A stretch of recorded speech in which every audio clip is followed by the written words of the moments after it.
लिंग परिमाण वचन मात्रम।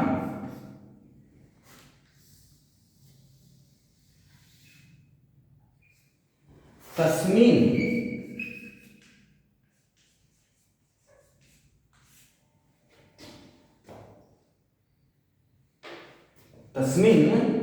इति प्रातिपदिकार्थ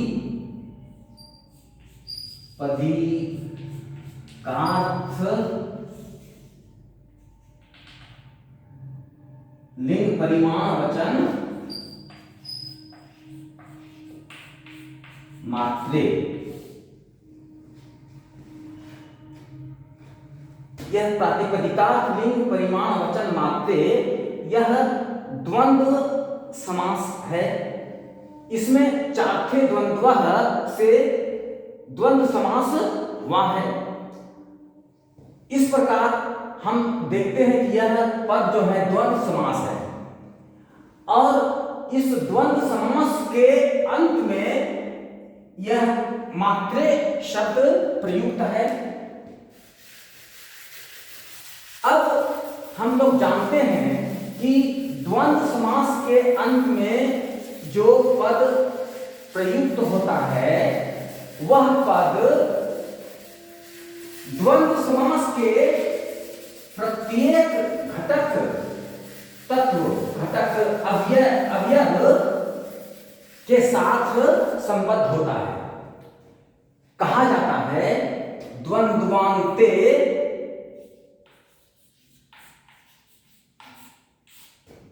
श्रूयमाणं पदम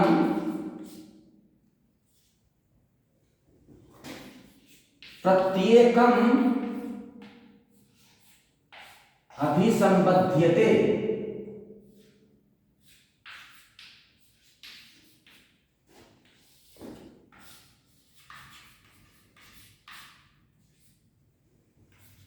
द्वंद्वान्ते श्रूयमाणं पदम प्रत्येकम अभिसंबध्यते।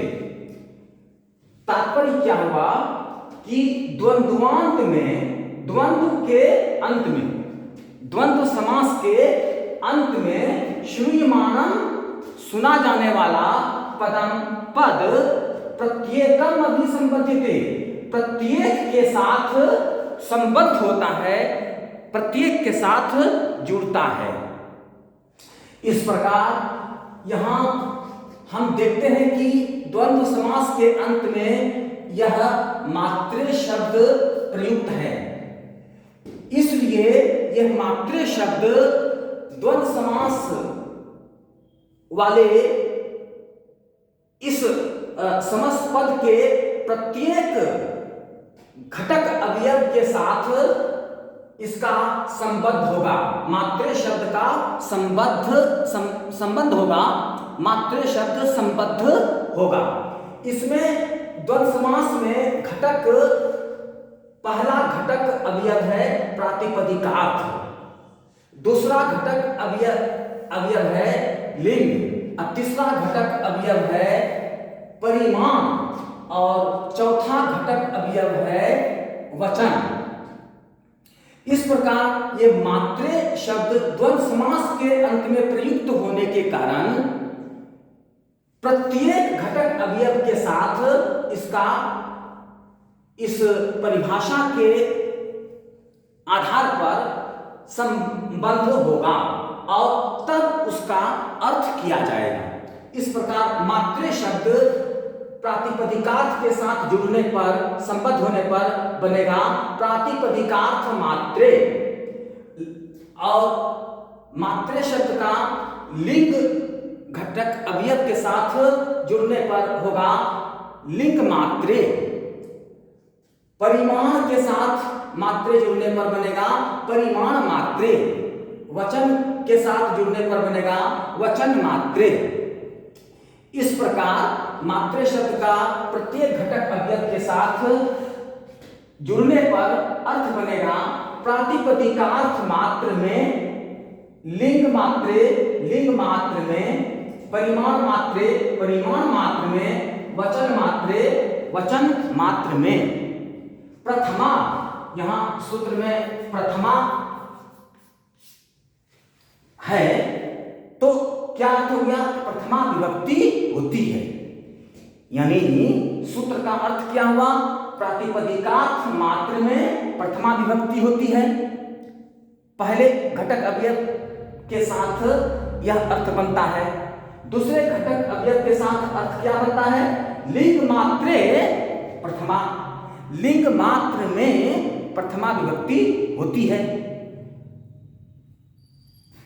फिर परिमाण मात्रे प्रथमा, परिमाण मात्र में प्रथमा विभक्ति होती है। वचन मात्रे प्रथमा, वचन मात्र में प्रथमा विभक्ति होती है। यहां मात्र शब्द का मतलब है केवल। केवल प्रातिपदिकार्थ में, केवल प्रातिपदिकार्थ बताना अभीष्ट हो तो प्रथमा विभक्ति होगी। अब हम सब पहले जानते हैं कि प्रातिपदिकार्थ क्या है।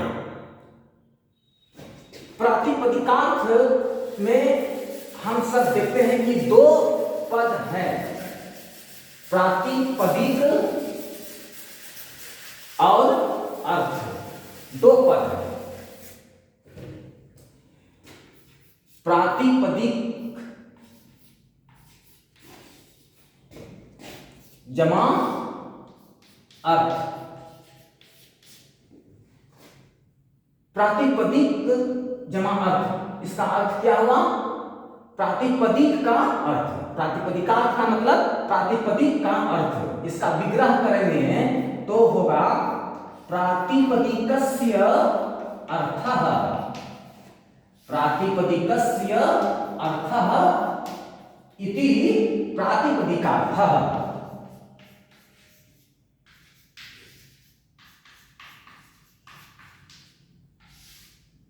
प्रातिपदिकस्य अर्थः इति प्रातिपदिकार्थः। प्रातिपदिक का अर्थ प्रातिपदिकार्थ कहलाता है।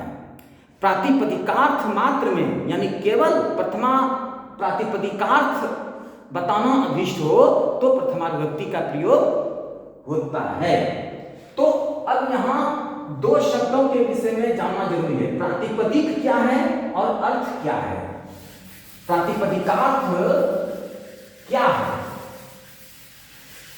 तो प्रातिपदिकार्थ में पहले प्रातिपदिक को समझते हैं क्या है।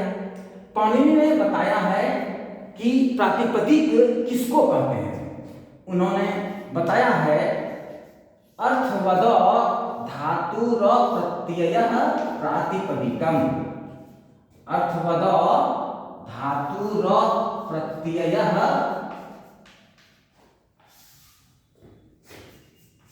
प्रातिपदिकम्।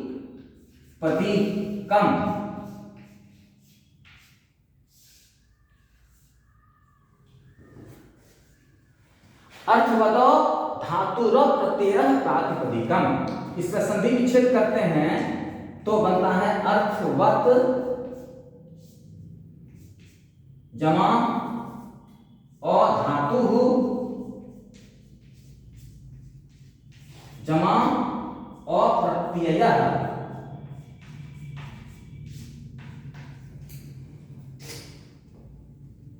इसमें अधातु में ये समास है, न धातु अधातु,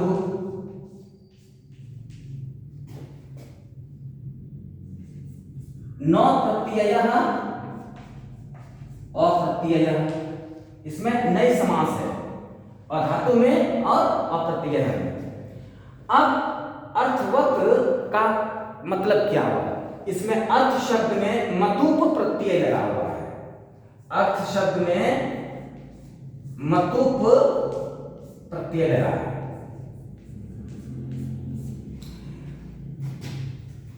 अर्थ का होता है अर्थ, अब मतुप ये प्रत्यय जो है वत मतुप के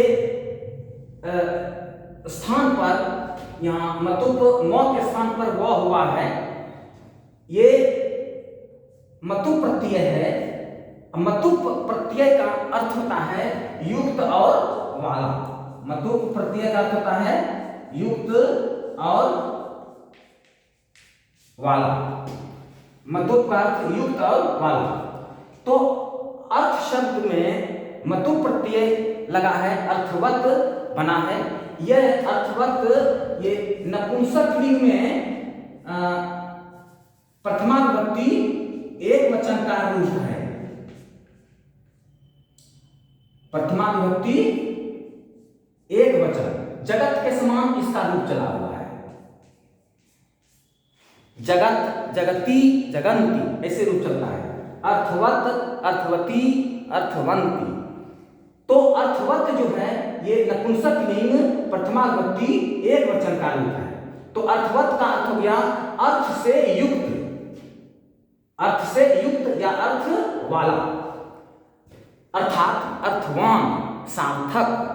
तो अर्थ का, अर्थवत का अर्थ हो गया, ये प्रथमा विभक्ति एक वचन में है, इसका अर्थ हो गया अर्थवान अर्थात सार्थक। सार्थक शब्द, अर्थवान शब्द, सार्थक शब्द।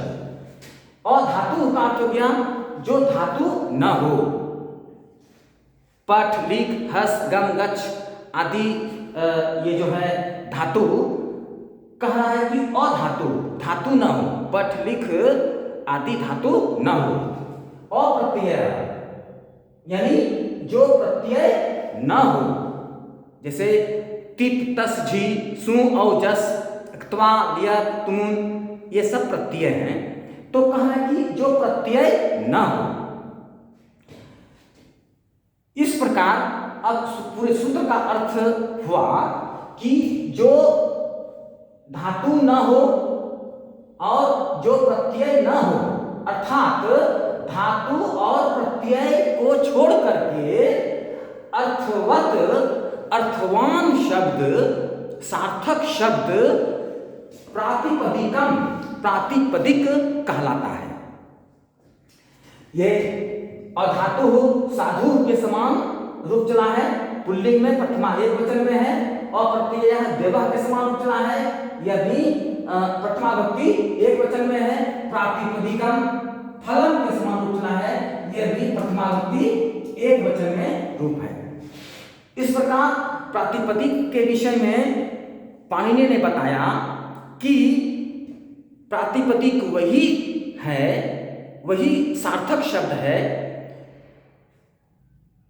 जो धातु और प्रत्यय न हो। यानी कहने का तात्पर्य है कि धातु और प्रत्यय को छोड़ करके बाकी जितने भी सार्थक शब्द हैं, अर्थवान शब्द हैं, वे सब प्रातिपदिक कहलाते हैं। जैसे राम, मोहन, श्याम, ये सब क्या है? प्रातिपदिक है। क्यों है? क्योंकि ये धातु नहीं है, प्रत्यय भी नहीं है, लेकिन अर्थवान शब्द है। इसलिए राम, मोहन, सीता, फल, नदी, चौ, अति, अपि, अत्र, तत्र, उच्चय है, नीचय है, ये सब जो है प्रातिपदिक कहलाता है। अब प्रातिपदिक को समझने के बाद हम लोग जानते हैं इसका अर्थ क्या है। प्रातिपदिक का अर्थ क्या है?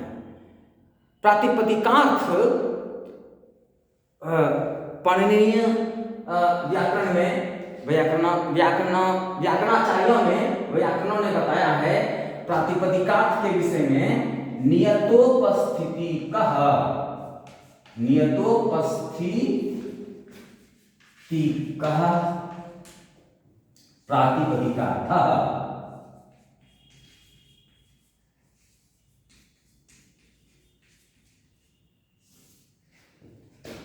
संधि विच्छेद करते हैं तो नियत जमा उपस्थितिकः। नियत का मतलब है निश्चित रूप से, उपस्थितिकः उपस्थिति वाला, प्रातिपदिक का अर्थ कहलाता है। कहने का मतलब है निश्चित रूप से उपस्थिति वाला प्रातिपदिकार्थ कहलाता है। तात्पर्य यह है कि जिस शब्द का उच्चारण करने के तुरंत बाद कोई वस्तु उपस्थित हो जाए, निश्चित रूप से वह वस्तु उपस्थित हो जाए, तो वह वस्तु उस प्रातिपदिक का, उस शब्द का अर्थ कहलाएगा। यानी कहने का मतलब हुआ कि जब किसी शब्द का उच्चारण करें और शब्द के उच्चारण करते ही कोई वस्तु उपस्थित हो तो वह वस्तु उस शब्द का, उस प्रातिपदिक का अर्थ कहलाता है। जैसे कि कहा जाता है घट, घट उच्चारण किया, घट शब्द उच्चारण किया। जैसे ही घट शब्द का उच्चारण हुआ तो हमारे समक्ष एक वस्तु उपस्थित हो जाती है, घड़ा नामक वस्तु उपस्थित हो जाती है। तो घड़ा का चित्र, वस्तु जो उपस्थित हो गई, वह वस्तु क्या कहलाएगा? इस घट शब्द का वह अर्थ कहलाएगा। अब जैसे कहते हैं राम, राम जैसे कहा तो राम शब्द के उच्चारण करते ही एक लड़का, एक व्यक्ति, राम नाम का एक लड़का या व्यक्ति का चित्र उपस्थित हो जाता है कि राम नाम का कोई मनुष्य है, यह चित्र उपस्थित होता है। तो जो एक व्यक्ति, एक मनुष्य के रूप में हमारे समक्ष चित्र उपस्थित हो गया, वस्तु उपस्थित हो गई, व्यक्ति, मनुष्य उपस्थित हो गया, वह उपस्थिति राम शब्द प्रातिपदिक का अर्थ कहलाएगा। इस प्रकार हम इस निष्कर्ष पर पहुंचते हैं कि जब किसी शब्द का उच्चारण करें और उच्चारण करते ही उस कोई वस्तु उपस्थित हो, उससे संबंधित वस्तु उपस्थित हो, तो वह वस्तु उस शब्द का, उस प्रातिपदिक का अर्थ कहलाता है। इस प्रकार हम लोग घट, राम, मोहन, लता आदि ये सब क्या जानते हैं? प्रातिपदिक है। और इसके उच्चारण करते ही तत् वस्तु उपस्थित हो जाती है, निश्चित रूप से उसकी उपस्थिति हो जाती है। इसलिए यह क्या कहलाएगा? प्रातिपदिकार्थ कहलाएगा। जब केवल